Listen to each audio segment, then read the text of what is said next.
आत्याबाई एक वेळ बाकी सगळं ठीक आहे. राजकारण म्हटलं की वेगवेगळ्या खेळ्या खेळाव्या लागतात.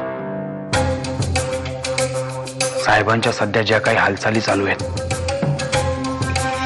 त्या पक्षविरोधी कारवाया या सदराखाली म्हणू शकतात.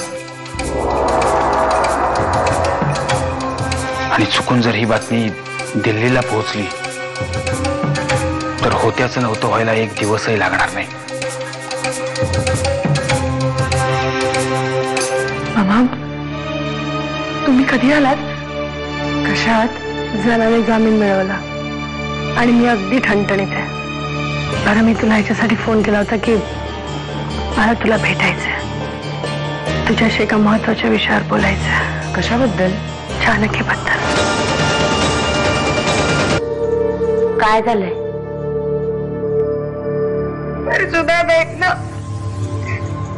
ते वाटेल ते बोलतात माझ्याशी.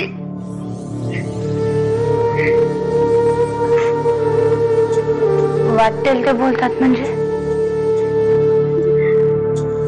ते मला म्हणाले तुला मुंबई बघायची, मुंबई स्वर्गापेक्षा भारी आहे. नंतर म्हणाले या खोलीतच स्वर्ग बघायचा आहे का तुला? तू, मी, आर्यन, आपण सगळेच अमृताचे गुन्हेगार आहोत आणि त्यासाठी तर आपल्याला काळही माफ करणार नाही. त्यामुळे जे जसं चाललंय तसंच घडू दे. तुम्ही आणि माझ्या आनंद झाला. काय आता नको दिवसा डोळ्या. कोणी बघितलं की नाही तर काय ते आपलं उगाच बंगाल बोलायला लागतील आपल्याविषयी. रातच्या टायमाला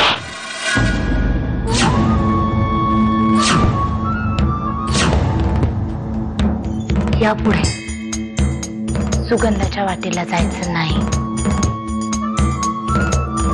माझ्या गालावर जी 4 बोट तुमची उमटलेत की नाही त्याच गालावर नाही तुमचे वोट टेकवले तर नावाचा परशुराम किल्लेदार नाही. मम्मा घरी परत आल्या. मी भेटून येऊ त्यांना. आली युगंधरा घरी? मला बरं झालं. म्हणजे आता सगळं व्यवस्थित आहे असं दिसतंय. ये भेटून या तिला. आत्याजी, आता मम्मा घरी आल्याच आहेत तर मी परत कशाला येऊ? मी तिथेच राहते ना.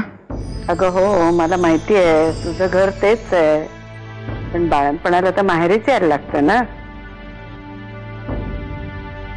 माझ्या माहेरी फक्त कटकारस्थानच होतात आणि तसंही नको असलेल्या माणसांचे चेहरे बघून दिवस ढकलणं मला आता जड जात आहे. मी विरोधी पक्ष नेते कर्णिकांशी बोलून घेतलंय. ते लवकरच मुख्यमंत्र्यांच्या विरोधात अविश्वास ठराव मांडतील. म्हणजे अख्ख्या महाराष्ट्रातच रान उठेल बघा. कर्णिक साहेब पैसे किती घेतील? 200 कोटी. 200 कोटी? एवढं हडबडायला काय झालं वाखनीस? मुख्यमंत्री पद मिळवायचंय, मंडईतून भाजी नाही आणायची.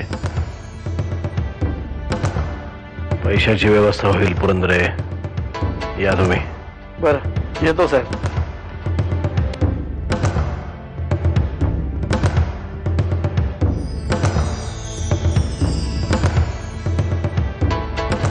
साहेब अहो 200 करोड?